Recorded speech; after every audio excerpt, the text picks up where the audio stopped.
Look, I'm going to tell you this story straight.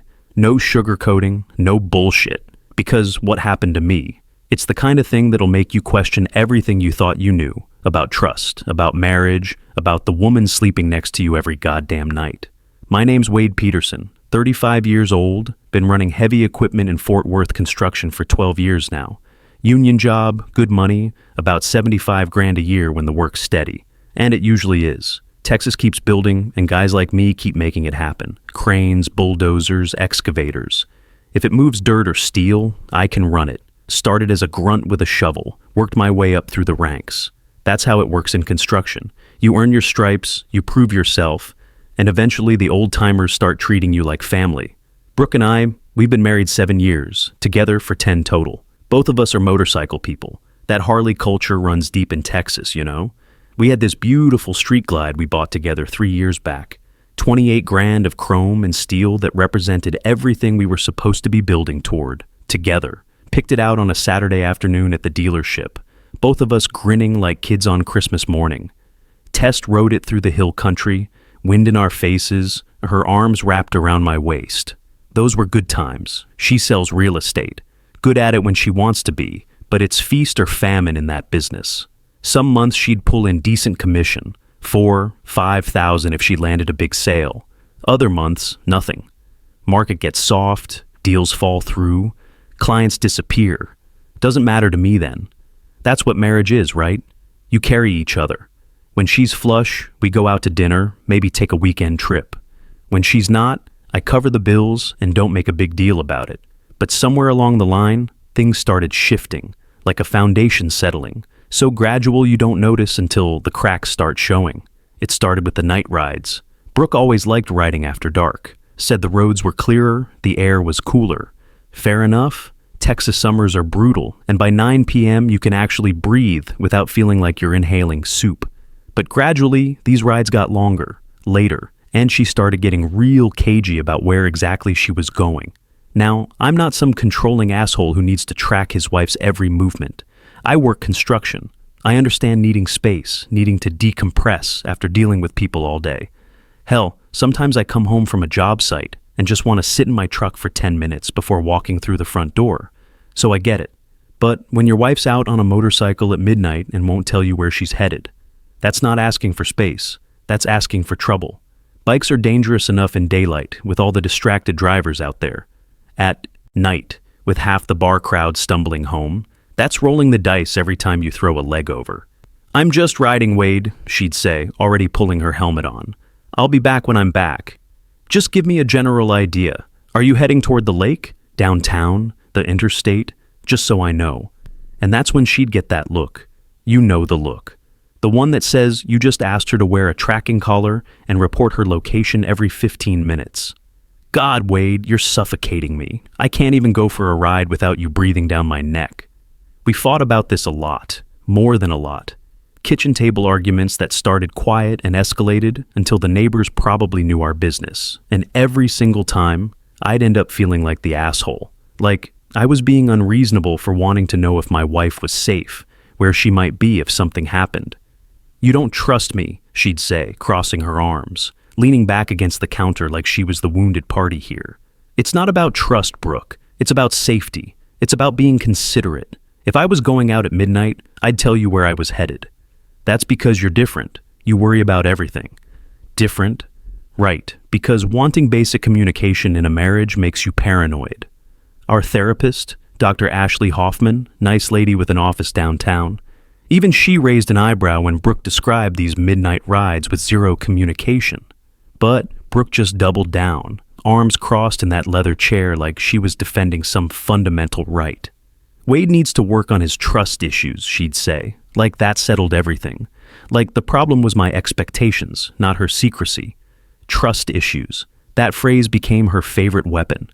Anytime I expressed concern about anything, why she was working late so often, why she wasn't answering her phone, why our physical intimacy had dropped off a cliff, boom. Trust issues. Wade's being insecure again. Wade needs to work on himself. And you know what? For a while, I bought it. Started questioning my own gut instincts. Maybe I was being too clingy. Maybe I did need to back off, give her more space. Maybe the problem really was me. That's what gaslighting does to you. Though I didn't know that term yet. Makes you doubt your own perception of reality. Makes you apologize for having normal human concerns about your marriage. The breaking point came on a Friday night about 2 months ago. Brooke had been out since 9 p.m., and it was pushing midnight. I was watching some Netflix show, trying to stay awake until she got home safe.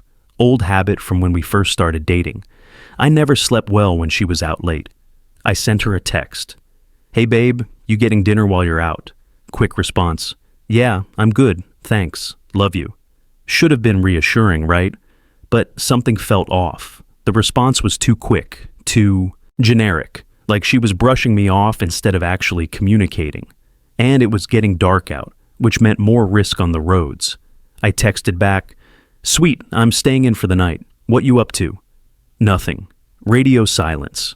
The little delivered notification sat there mocking me for 20 minutes. Finally, I tried again. I really hate when you don't care to tell me what you're doing on a Friday night. Maybe that was pushy. Maybe I should have just gone to bed and trusted that she'd come home safe. But we'd been through this dance so many times, and every time she acted like my concern was this huge burden, this unreasonable demand on her freedom. That set her off. Full defensive mode, text after text about how controlling I was being, how demanding, how I needed to respect her independence. All the usual hits. Then she said she was going to keep writing and I needed to back the hell off. But I had this gut feeling. You know that feeling? When something in your bones is telling you the story doesn't add up? When every instinct you've developed over 35 years of life is screaming that something's wrong? So, I did something I'd never done before in 7 years of marriage. I got in my truck and drove to Mickey's, this honky-tonk bar she used to love, about 15 minutes from our house. The kind of place with a big gravel parking lot, live country music on weekends, and enough Harleys parked outside on any given night to blend right in. Neon beer signs in the windows, that weathered wood siding that screams authentic Texas Roadhouse. We'd been there together plenty of times in the early days, back when she actually wanted to spend Friday nights with her husband instead of riding solo into the darkness.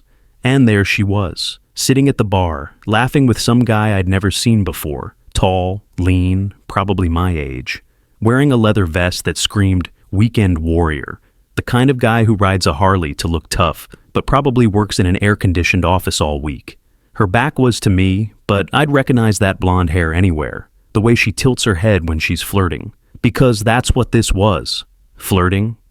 Even from across a crowded parking lot, even through tinted windows, the body language was unmistakable. Her Harley was parked right outside under a security light, chrome gleaming. I walked over, casual as you please, and put my hand on the exhaust pipe.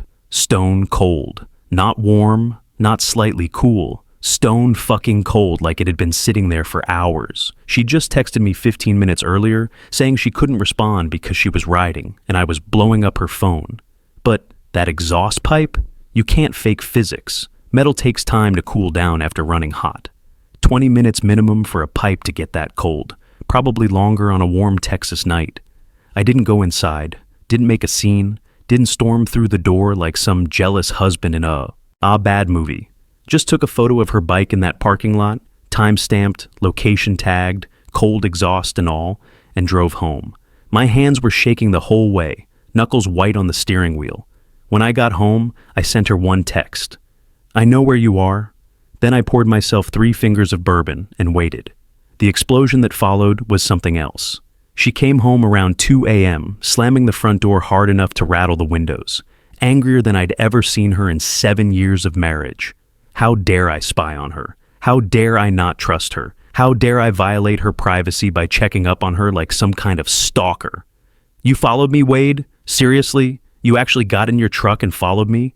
I went to a bar where I thought you might be, and you were there, sitting with some guy laughing it up while you told me you were riding alone. So what? I can't stop for a drink? I can't talk to people? God, Wade, you're being psychotic." But here's the thing. She never once denied lying. Never explained why she was at Mickey's when she said she was riding the back roads. Never addressed the cold exhaust pipe or the timeline that didn't add up.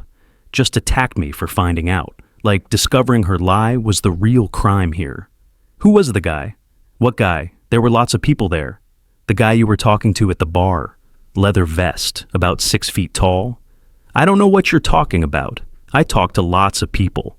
More lies, stacked on top of the original lie like a house of cards, each one making the whole structure more unstable. We screamed at each other until 3 in the morning. Neighbors probably called the cops. By the end, I was apologizing. Actually apologizing for not trusting her, for checking up on her, for having the audacity to be worried when my wife lied about her whereabouts. That's what she did to me, made me feel guilty for catching her in a lie.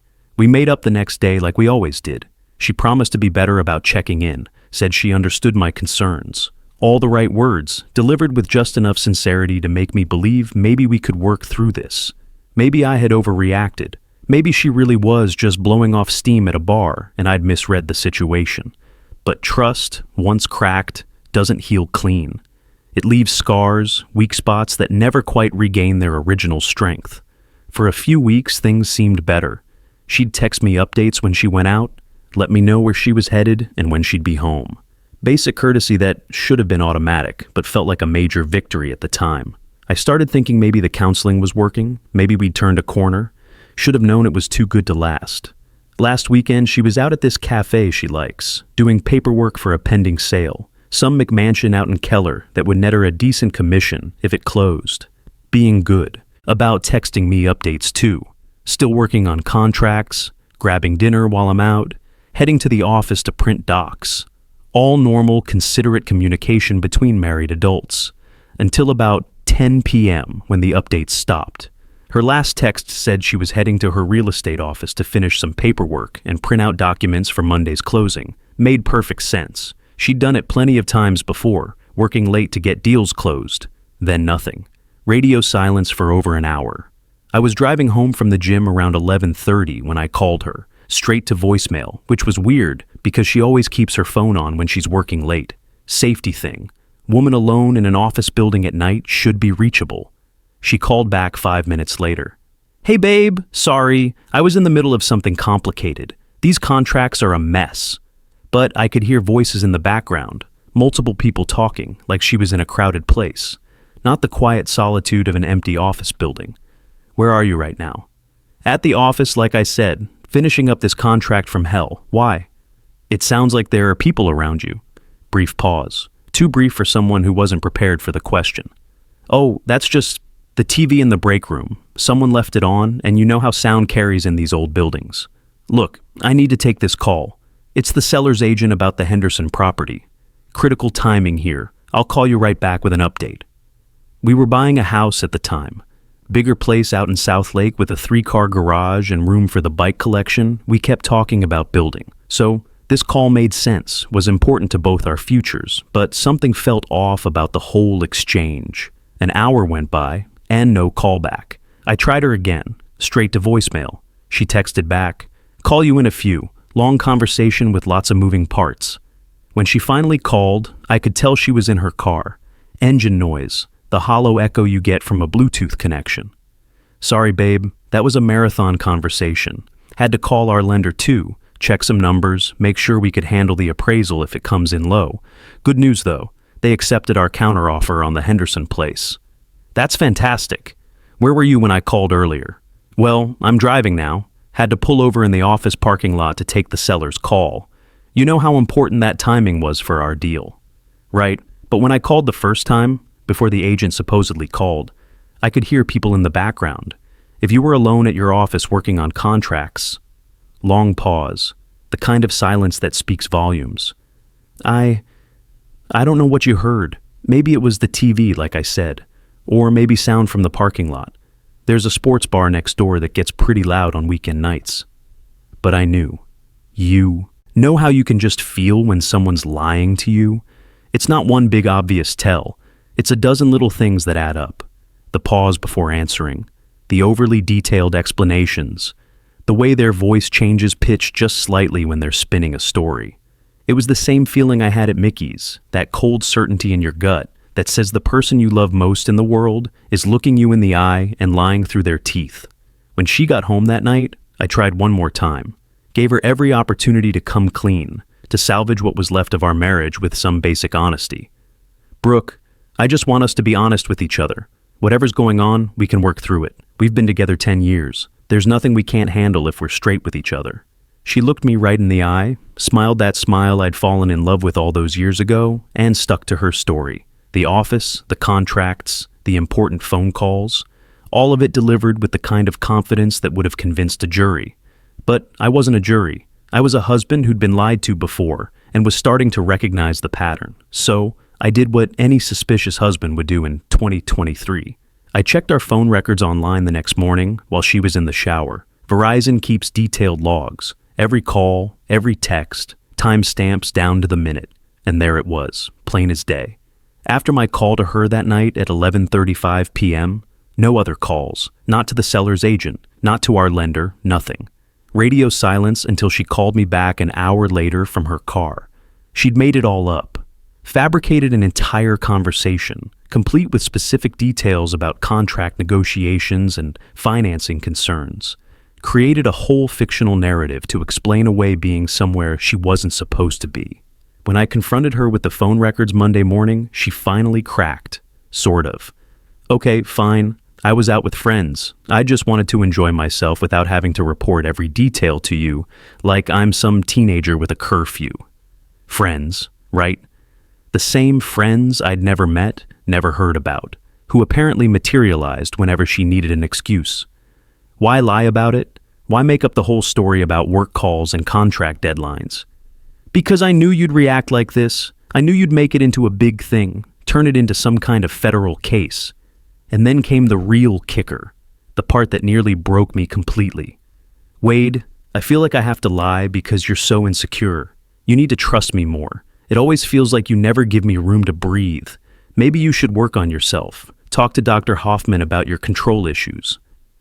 Let that sink in for a minute. I catch her in a bold-faced lie, backed up by phone company records, and somehow it's my fault. I'm the problem. I'm the one who needs therapy. I'm the one with control issues for expecting basic honesty from my wife. That's textbook gaslighting, by the way. I looked it up later, spent hours reading psychology articles about emotional manipulation. DARVO, they call it. Deny, attack, reverse victim, and offender. Make the person calling out the lie feel guilty for discovering the truth. We didn't talk for 3 days after that confrontation. Both of us just existed in the same house, moving around each other like ghosts haunting the same property. She'd make coffee in the morning. I'd wait until she left for work to get my cup. I'd watch TV in the living room. She'd disappear into the bedroom with her laptop. Polite strangers sharing a mortgage and nothing else. And then we had the conversation. You know the one, the relationship talk that starts with someone clearing their throat and saying, "We need to figure out what we're doing here." Turned out, we both wanted the same thing. Out. "I think we should separate," I said, the words hanging in the air between us like smoke. I was about to say the same thing, she said, and for the first time in months, we were in complete agreement. It was the most honest conversation we'd had since the whole mess started, so we did it. Amicably, we thought. No lawyers initially, just two adults who'd grown apart deciding to untangle their lives with some dignity intact. I started looking at houses across town, got pre-approved for a mortgage. She'd keep the old place until the market improved and she could afford something on her own. The plan made sense financially. Her real estate income was unpredictable, and I didn't want to just abandon her to figure out survival on her own. That's not who I am. Wasn't raised that way. You take care of the people you've made commitments to, even when those commitments are ending. I found a decent place in Benbrook. 3-bedroom, 2-bath, single-car garage. Nothing fancy, but it was mine. No shared history, no memories of better times lurking in every corner. Fresh start in every sense. During the transition, I helped her with the finances, kept paying half the mortgage on the old place, utilities, her health insurance, because despite everything, the lies, the gaslighting, the complete breakdown of trust, I didn't want to just cut her loose without a safety net. Maybe that makes me a sucker. Maybe I should have walked away clean, let her figure out how to survive on seasonal real estate commissions. But that's not how I was raised. My dad always said, you can tell a man's character by how he treats people when he doesn't have to anymore. The day I moved out was weird, sad, but also relieving in a way I hadn't expected, like taking off work boots after a 16-hour shift. You don't realize how much they were hurting until you're free of them. My new place was empty as hell, just a mattress on the floor, one folding chair from Home Depot, and a cooler full of beer where a kitchen table should have been. But it was mine. No tension crackling through the air, no walking on eggshells, no wondering what version of Brooke I was going to get when she walked through the door each night. For the first time in years, I could breathe in my own home. We were actually getting along better post-separation, which should have been my first clue that the marriage was truly over. Texting each other little updates about house stuff, being genuinely friendly. I started thinking maybe we could pull off this whole conscious uncoupling thing the celebrities are always talking about. Maybe we could be friends when the dust settled. Maybe this was just two people who'd grown apart naturally, no villains in the story. I should have known better. The universe has a sense of humor, and it was just getting warmed up. 3 days into living at my new place, I got a call from Cole Martinez, my buddy who works at Thunder Road Cycles, the shop where we service our bikes. Cole and I go way back, worked the same construction crew about 6 years ago, before he transitioned into motorcycle mechanics. Good guy, straight shooter, the kind of friend who will tell you hard truths when you need to hear them. Hey Wade, weird question. Brooke brought the Harley in yesterday for an oil change, and I was looking at the odometer. She's been putting some serious miles on that thing. Like, serious miles. What do you mean? Well, you guys bought it with 8,000 miles 3 years ago, right? It's showing 31,000 now. That's like 7,600 miles a year. For local riding around Fort Worth, I did the math in my head while Cole kept talking. That's almost 150 miles a week, every week, for 3 years straight. Cole, we barely took that thing on long rides, maybe to Austin a few times, couple trips to the lake on weekends. Yeah, that's what I figured. Just thought you should know, man. Those aren't grocery store miles, you know what I mean?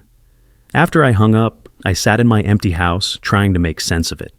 Where the hell had she been going all those nights? Austin's only 3 hours away. You could ride there and back twice a week and still not rack up those kinds of numbers. But I was trying to move on, you know? Trying to be the bigger person. So I filed it away with all the other questions I'd probably never get answers to.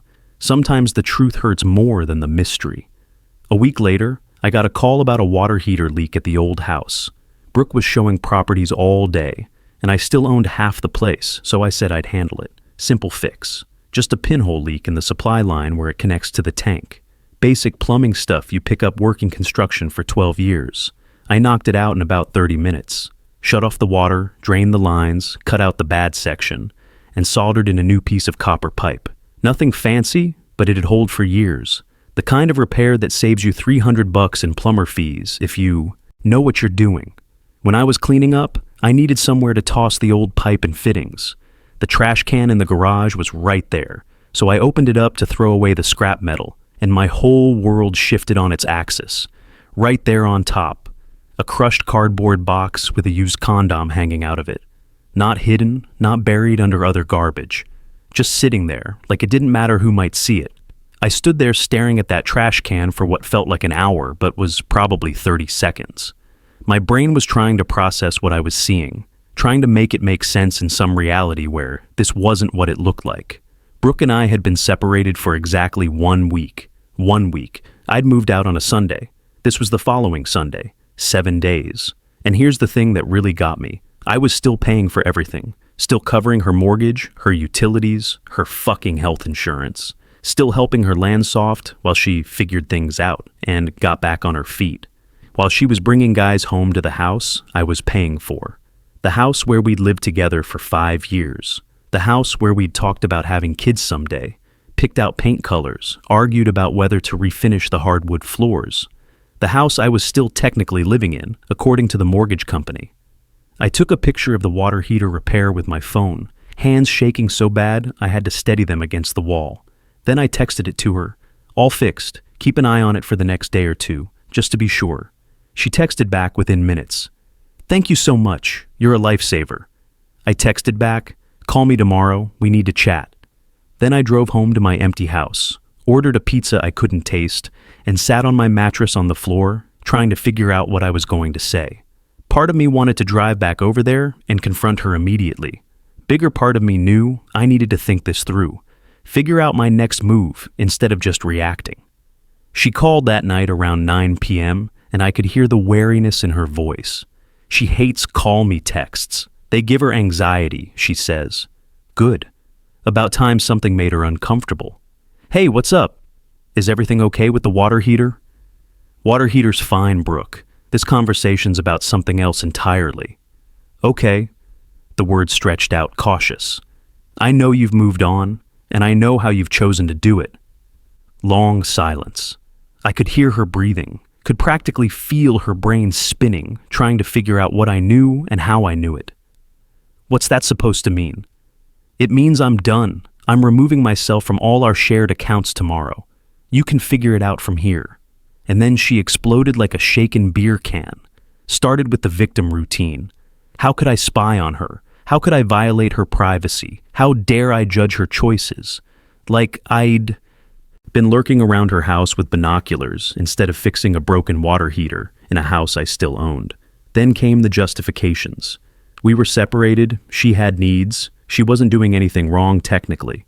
All delivered with the kind of righteous indignation that would have been impressive if it wasn't so completely shameless. Then the attacks, questioning my character, calling me pathetic, saying I was trying to control her even after moving out. The greatest hits collection of every fight we'd ever had. But this time was different. This time, I wasn't buying it. Wade, I thought we agreed we were allowed to meet our needs during this transition period. What needs, Brooke? You mean financial security? Because that's what I've been providing. You mean a soft landing while you figure out your next move? Because that's what I've been giving you. Or do you mean the need to fuck random guys in the bed we shared for 5 years while I'm still paying the mortgage? Don't be disgusting. I'm not being disgusting, Brooke. I'm being honest. And honestly, I'm done being played for a sucker. I hung up. Changed all the passwords to our joint accounts that night while she was probably calling back and leaving voicemails I'd never listened to. Called the insurance company the next morning, removed her from my policy, called the bank, took my name off the utilities, called the mortgage company to discuss refinancing options. Turns out she'd need to qualify on her own income to keep the house, which on a real estate agent's sporadic commissions was going to be interesting. She tried calling back a dozen times that first day, left voicemails ranging from angry to pleading to threatening. I listened to exactly none of them. Deleted each one the moment I saw her name pop up. My phone was blowing up with texts for 3 days straight. Everything from, please let's talk about this like adults, to, you're fucking me over financially and you know it, to, I can't believe you're being this vindictive over nothing. Over nothing, right? 7 years of marriage, 10 years together, and finding evidence of her cheating in the house I was still paying for was nothing. But here's what I realized, sitting in my empty house with my folding chair and my mattress on the floor. I wasn't fucking her over. I was just stopping letting her fuck me over. For months I'd been the problem. I was too controlling, too insecure, too demanding. I needed to work on myself, trust more, give her space. Every fight ended with me apologizing, me promising to do better, me taking responsibility for her shitty behavior. Turns out, my gut was right the whole time. All those nights I was worried about her safety, wondering where she was, feeling like something was off. I wasn't being paranoid. I was being observant. I was noticing the cracks in her stories because there were actual cracks to notice. The gas receipts Cole mentioned. From stations 40 miles out of town, real. The cold exhaust pipe at Mickey's, real. The voices in the background when she claimed to be alone at her office, real. The 23,000 miles of unexplained riding over 3 years, all real. I just spent so many months being gaslit that I started questioning my own senses, doubting observations that were perfectly accurate. You know what's funny? Not ha-ha funny, but bitter as hell funny. 2 weeks after I cut off the money, she got a job at a corporate real estate firm. Century 21, steady salary, benefits, the whole deal. Amazing how motivated you can get when somebody stops carrying you financially. Turns out she was perfectly capable of supporting herself. She just preferred not to, as long as I was willing to play the sucker.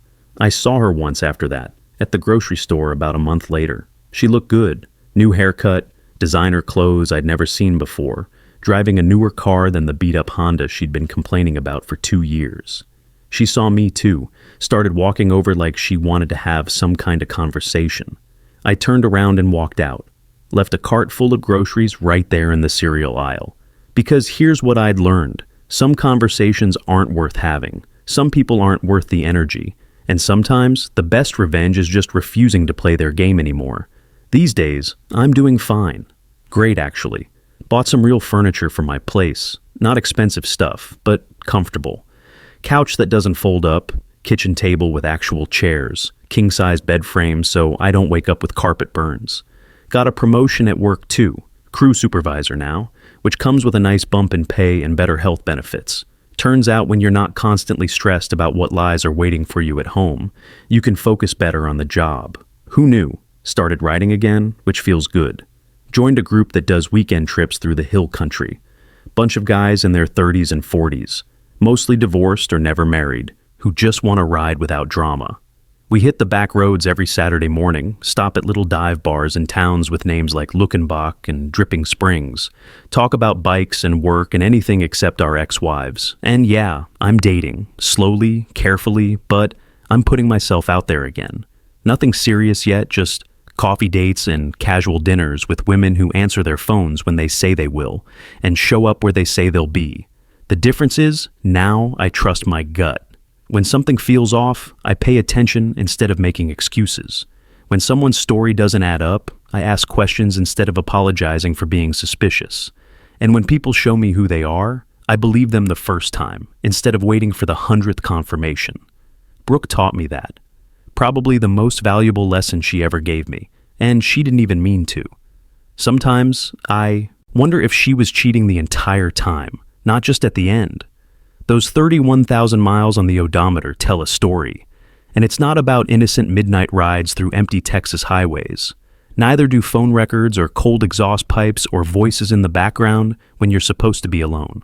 But honestly, it doesn't matter anymore, whether it was one guy or 5 guys or 50 guys. Whether it started last year or 5 years ago, the betrayal feels the same.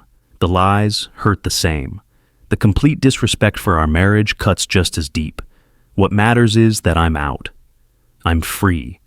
And I'm never going back to walking on eggshells, questioning my own reality, or accepting crumbs of honesty from someone who promised me everything. 6 months later, I heard through mutual friends that she'd moved in with someone new. Guy who owns a motorcycle dealership, apparently. Makes sense. She always did like the idea of unlimited access to bikes without having to pay for them herself. Good for them. I mean that sincerely. They deserve each other. That's my story. That's how my marriage ended. Not with some dramatic confrontation or screaming match in a lawyer's office, but with a used condom in a trash can and the sudden clarity that I deserved better than spending my life with someone who treated my love like a convenience and my trust like a joke. Trust your gut, guys. It's usually right. And if someone makes you feel crazy for asking reasonable questions, or makes you apologize for having normal concerns, or tells you that you need to work on yourself when they're the one acting shady, run. Don't walk. Run. Because life's too short to spend it with someone who sees your devotion as weakness and your trust as stupidity. I learned that the hard way, but I learned it. And that education, painful as it was, turned out to be worth every sleepless night and every dollar it cost me. Now I sleep like a baby in my own bed, in my own house, with my own clear conscience. And that's worth everything.